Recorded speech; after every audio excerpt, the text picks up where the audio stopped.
Hey guys, welcome to today's podcast episode. And I've got Jasmine Jonte coming out of Arizona, and she is a DFY course creator, which we'll talk all about what that is. And she's the fractional director of product. And for those that are interested in course creation, digital entrepreneurship, e-commerce, Jasmine's the one for the show. So, Jasmine, welcome. Thank you. Yeah, thanks for having me. I really appreciate it. Yeah. So introduce yourself, and I'm excited to dive into the questions. Love it. So, I Yeah. have a done for you course creation agency. And if you're not familiar with the whole acronym space, that's what DFY stands for, is done for you. So, we are a services agency and we work with experts, authors, speakers, entrepreneurs, and we help productize their expertise. So, we take the knowledge and information that's in their brain and we put it into an online learning experience that anyone can learn from and take and get the results that you would normally provide one on one or in a group setting. And that's largely what we do. So we've worked with, as a couple examples, I know you have lawyers in your audience. So one of our clients is a former judge and family law attorney. And so we've built programs that help individuals go through custody battles and divorces, and they can learn from it for what it would normally cost to charge to work with a lawyer for an hour. That's just one example. Similarly, you have a lot of doctors around. We've built programs for doctors who want to help more people and don't want to keep doing one-on-one. They want to leverage their time. Again, we put that information into an online program that their patients can take, or just people online can take, to get the same results that they're looking for. It doesn't work in every niche, but most niches where there's an expert at the head of the organization, at the head of the business, there's something you can do to leverage your time using online learning. Yeah, really great introduction. And you have a really interesting background, which we'll talk about kind of resiliency and pivoting and changing. So one thing is talking about is I know, for example, during the pandemic, courses were all of the courses, webinars, these were like huge. Like you could just launch a course, a webinar, and it would sell. And how is it in how has course creation changed after COVID with people just returning to work? I heard majority of courses are not completed. Talk about that. Yeah, it's a great question because you're right. During the pandemic, everyone had to go online. We were forced to go online. So you had this huge influx of creators, online programs, courses. But the difference was the audience also went online. So they were having their first learning experiences in a Zoom room or in an online course portal, and they couldn't tell, the audience couldn't tell bad from good from great because it was their first time experiencing it. But because more and more people went online and more students were learning online, now the sophistication of the market has also increased. And so they can really tell what's a good program from a not so good program. And we all know in today, they're not going to be quiet about it if it's a not so good program. They're also not going to be quiet about it if it's a really great program. So, what I see happening now is the people who are going to stick it out and really get good at this online learning thing will see the results and the dividends and the yields in their life over the next, I'd say, like 3 to 5 years. Right now, we're still in the point where everyone's online. Some people have started to take it back into in-person trainings, but there's still this moment of so many people are online, but not all of them are going to be able to make it. Like, not all of them are going to cut it or hack it. So, if you're one of the people who really wants to make digital entrepreneurship your thing and you want to get out of the office, whatever the office may be, I'd say now's the time to really double down and get great, because in 3 to 5 years, it won't be so easy to get started because the sophistication of the consumer is going to be so much higher. What do you think? Do you agree? Obviously, you're in this space, a lot of professionals who do this online thing. What's your take? It's really interesting because, like I said, like during pandemic, it was really awesome because I scaled and launched a lot of masterminds, and then right when the world reopened for doctors, it was like crickets because everybody was back in the hospital.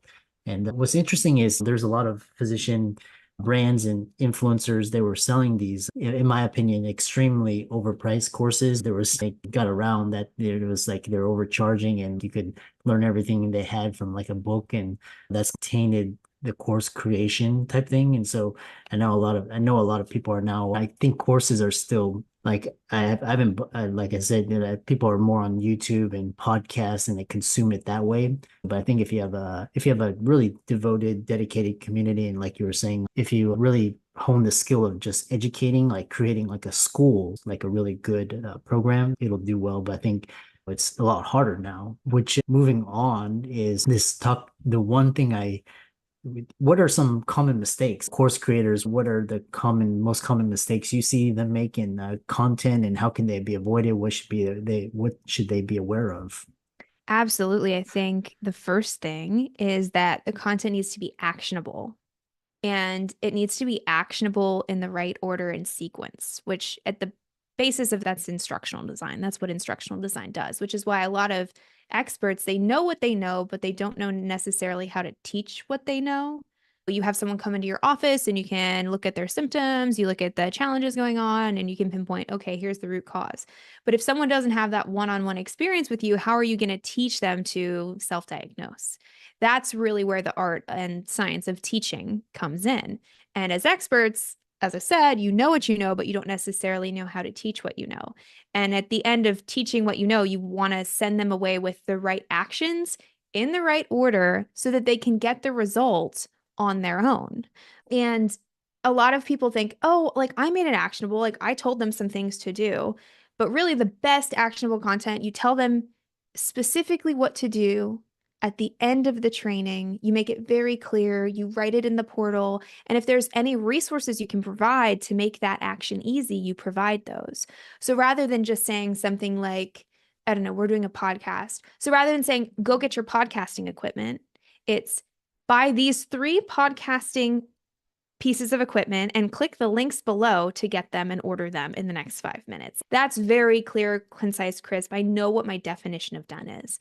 So, more than anything else, if you make your actions really clear, really succinct, easy to do, and in the right order, they're going to get swept up into the momentum and they're going to get results. If you make it very unclear, it's so easy for them to give up that they'll never continue on with the program.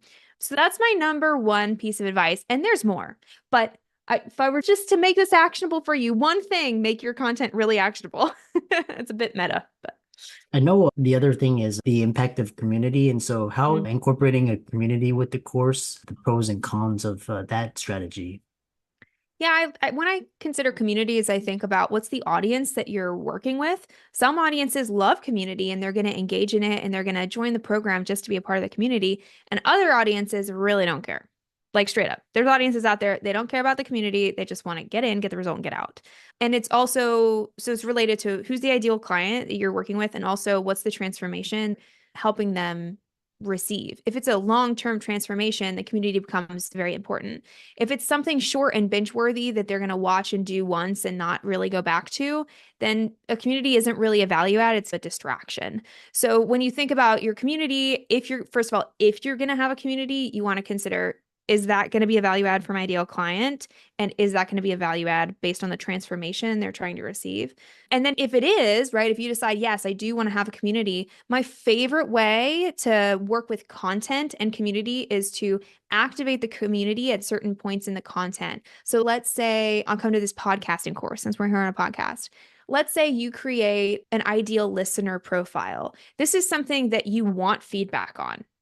You don't want to build this ideal listener profile in a vacuum. That's a perfect place in your program, in your training videos to say, listen, once you do this ideal listener profile, I want you to go post it in the community. I want you to ask questions in the community. I want you to find 3 people in the community who fit your ideal listener profile and interview them. So there's ways that you can activate the community using the content. And there's some other things too, like certain language patterns and just finding a way to build the culture by infusing the culture into the training content itself. But I'd say the number one thing is remind them in the content that the community exists and teach them how to use it at various points in the program. Are you a big community person? Do you love building community? Is it a part of your business?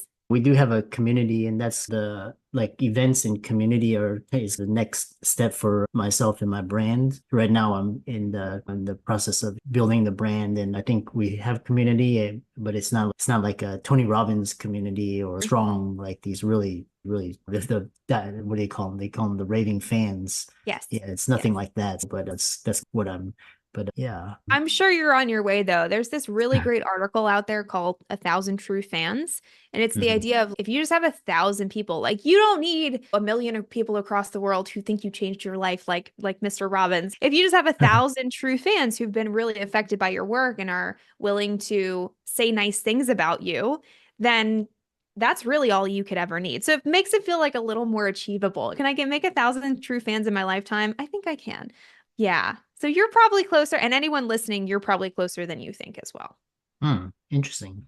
Yeah. So we're midway and so breakaway. What is so your creation.co, what does that do and how can people interested in the content creation space or the course creation, how can they partner and work with you? What can you do for them? Yeah, so Creation is the name of the agency. It's the name of the Done For You course creation agency that I own. And essentially, our process is working with experts and doing as much as possible throughout the course creation experience. So that includes evaluating any content they might already have. Many people come to us with a book or a blog or a podcast. They come to us with some kind of content somewhere, and we can repurpose that into the program. We also do all of the graphic design. We do all the portal uploads. We write every video script. We do video editing. We do video production. You go from nothing or potentially just some blog posts to a fully fleshed out course that anyone could buy at any point in time.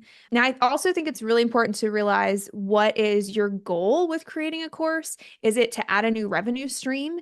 Is it to just stop trading time for money Mm, with your current clients? Many people come to us, they have one-on-one like clients, but they want to give them an extra resource or tool that makes the one-on-one easier.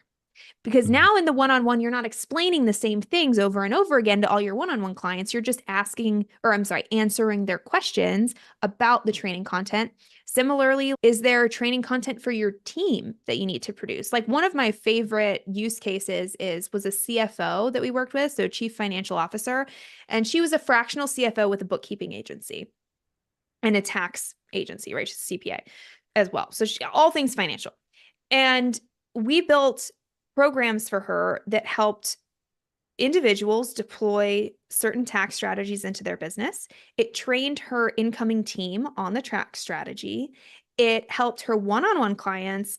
It helped them deploy that strategy with their one-on-one clients more easily. So it's this system, it's a program that we built once that is used in 3 or 4 different ways in her business, which the whole thing now is just like saving her, I don't even know how much time. A lot of freaking time. You got to know what kind of course you want to build, and then you come to us, we help you iron out the kinks, and then we build it for you. So you just get to show up, get interviewed, review what we send you, and then actually film the videos with our support. So yeah, full on end to end course development. interesting. And for those that are interested and they have finances, but they're limited on time and expertise, what does this service run them? Is it four figures, five figures, three? Give a ballpark. Yeah, totally. It depends on the size of the program. I have people come to me and they're like, I would just want you to outline my program with me and map it out, which you're not looking at a crazy investment there. And we have people who come to us and say, I want a 15-hour course, to which I say, does it really need to be 15 hours? Because nobody really wants to watch a 15-hour course. And we get them down to maybe 10 hours. And then it's a different investment. So we start around $5,000 and it can go from there. But it really just depends on the scope and size, and are you doing video production or do you have your own video team? I'm flexible. We do custom proposals for everyone because I've tried packages before and it's just not personalized enough. Yeah. Another question I have for you is of all the courses created, is it something like books? Because I've seen the landscape shift. It was like basically you had these publishers and then you had bestsellers and Grisham and all like J.K. Rowling. And then Hmm. basically you had all these indie authors like they started doing like hardback, paperback, went to Kindle. And a lot of these authors, they have a book, but it doesn't sell, or they so, I mean, what for courses, you know, what is you know, what is the average amount, or what is the success rate of launching a course? Is a course good for just for creating brand awareness, or is actually a passive income generator? That's a really great question. I don't have a specific statistic for you on like how successful a launch is because that would determine on what is the success of what is the expert looking for, what is success to them. However, I will say that I often have the hard conversation with experts that if you really want a course to create enough revenue that it sustains your lifestyle, meaning like you have a lifestyle business just based on courses, you have to either become or hire digital marketers Mm, because this whole idea of like courses or passive income is actually completely inaccurate. mm, Passive income to me is like you invest in a Vanguard account and you look at it once a year and you make dividends, right? That's passive income to me. Semi-passive income is you have a rental property and it's a long-term renter and you might have to deal with fixing a toilet every once in a while, but overall, like you have your renter in there, you get your rent check every month. That's like semi-passive income.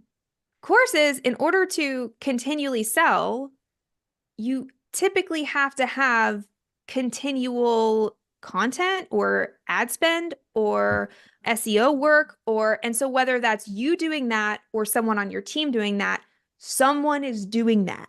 So if mm, you want to sit on the beach and sip mimosas and get PayPal dings because your course is selling, you might not be doing the work, but someone is. mm, And once I'd say the hardest part is launching it. And so they'll often launch it and they'll get launch fatigue because it was so much to launch it and then they don't continue on. So it doesn't feel sustainable for them. But you can play the long game to where it's more passive. But to say that it's completely passive is just BS, if you ask me. Do I have successful lawyers and doctors and experts who absolutely have a course creation business that does multi-millions of dollars a year? Absolutely. It's 1,000% possible, but you have to be committed to the idea of understanding digital entrepreneurship. Interesting. Yeah, it reminds me of, because I know a couple physician, like I said, those physician brands, and one of them, he's quote, successful. I can't verify the numbers, but it's because he has a good sales team. Basically, he gets the videos to reach mass scale, and then basically the incoming leads, he gets the sales team to close. And then another brand, what they do is they partner with a lot of affiliates, and so they, like I said, they courses were a bit outrageous, but the affiliates get a really nice commission. So that's so really interesting. So round it out, because you've pivoted, you've done education, and you've also had your fair share of taking courses. So what is your final takeaway, and how can people find you and reach out to you if they wanted, if this avenue was really interesting to them? Yeah, you can find me on Instagram. It's just Jasmine Jonte on Instagram. You can check out our website, www.creation.co. That's with an 8. So CRE8TION.co.